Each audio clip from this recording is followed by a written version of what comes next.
परमेश्वर के धन्य नाम की महिमा हो। प्रभात मनन के सत्र 1607 में आप सभी का बहुत ही विनम्रता के साथ स्वागत करता हूँ। आज के मनन के लिए हम पढ़ते हैं तीमुथियुस को भेजी गई दूसरी पत्री अध्याय 4 पद 16।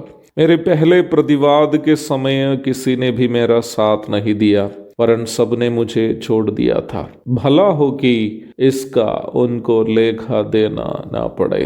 प्रभात मनन के बीते सत्र में मैं आपको बताया था कि प्रारंभ में पढ़ी गई पद का मनन करते समय मेरे अंदर एक ऐसा एहसास हुआ कि पौलुस की जीवनी में वास्तविक हीरो पौलुस नहीं बल्कि एक अन्य नौजवान है, जो शाऊल नामक एक तीव्र यहूदी कट्टरपंथी को कष्ट झेल कर भी प्रभु की सेवा करने वाला, दुश्मनों को भी क्षमा करने वाला पौलुस बनाया। वो और कोई नहीं, स्तिफनुस है। स्तिफनुस यरूशलेम की कलीसिया में डीकन अथवा सेवक के रूप में प्रेरितों के द्वारा चुने गए 7 भाइयों में से एक था। प्रेरितों के काम अध्याय 6 पद 5। वो एक उज्जवल वक्ता एवं प्रभावशाली तार्किक था। प्रेरितों के काम अध्याय 6 पद 9 और 10 और अध्याय 7। स्तिफनुस के साथ बात करके जीतना असंभव होने के कारण यहूदी कट्टरपंथी लोग उनको मार डालने का फैसला किया। हमला करना उस समय भी और आज भी उन लोगों का काम है जिनके पास कहने के लिए कुछ भी नहीं है। मसीही विश्वासियों पर हमला करने वाले इसलिए ऐसे करते हैं क्योंकि उनको अपना पक्ष रखने के लिए उनके पास कुछ भी नहीं है। जब स्तिफनुस को जवाब देने के लिए यहूदियों के पास कुछ भी नहीं था, वे लोग उन पर पथराव करने का निर्णय लिया। प्रेरितों के काम अध्याय 7 पद 54 से लेकर के 57 तक पढ़ लीजिएगा।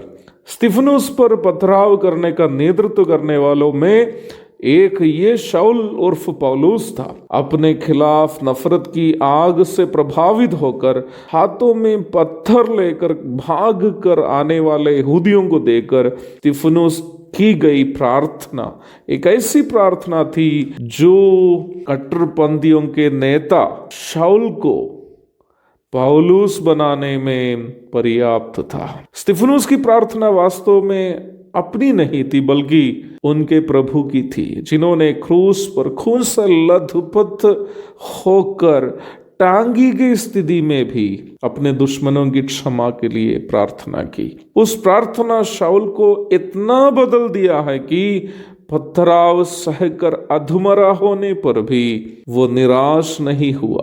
प्रेरितों के काम 14 अध्याय की 19 से 20 तक पढ़ लीजिएगा। बाद में प्रभु के अनुयायी के रूप में पथराव सहकर अधमरा होने पर भी उनको उसमें कोई दुख नहीं लगा।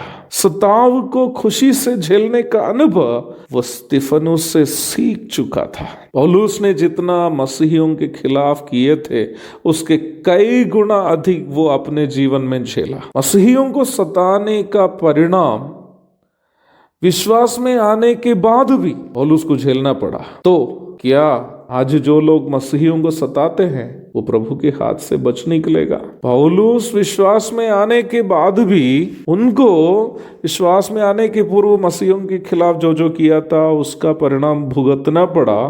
तो आज मसीहियों के ऊपर हाथ रखने वाले बच निकलेगा क्या? कभी नहीं। परंतु मसीह के अनुयायी के रूप में हमारा दायित्व उनके लिए भी प्रार्थना करनी है जो हमें सताते हैं। गीतकार गाता है ना, आप सुने होंगे। जितना मैं उसके संग संग चलूंगा उसके अनुरूप ढलता रहूंगा।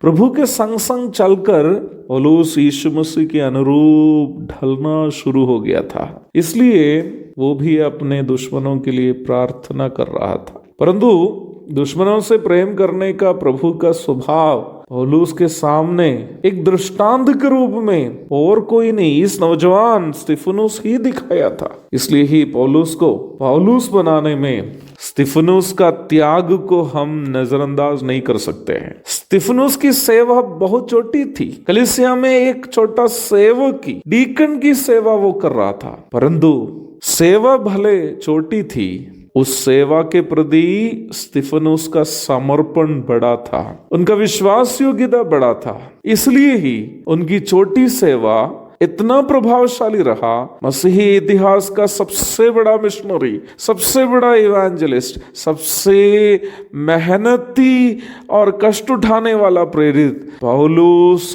का जन्म, आत्मिक जन्म होने के लिए स्तिफनुस का त्याग और स्तिफनुस का समर्पण कामयाब रहा। मुझे सुनने वाले प्रिय भाई बहनों, कलीसिया में हो बाहर में हो, आपकी सेवा भले हो बहुत ज्यादा लोग नहीं जानने वाले भी क्यों ना हो, निराश नहीं होना, सेवा को विश्वास योग्यता के साथ कीजिए। कष्ट भी झेलना पड़े, सेवकाई में समझौता नहीं कीजिए, प्रभु के लिए विश्वास योग्य रहिए। बड़ी बड़ी कामयाबी आपकी सेवकाई की होगी। आज का मनन उसके लिए आपकी मदद करे। प्रभु के धन्य नाम की महिमा हो। आमीन।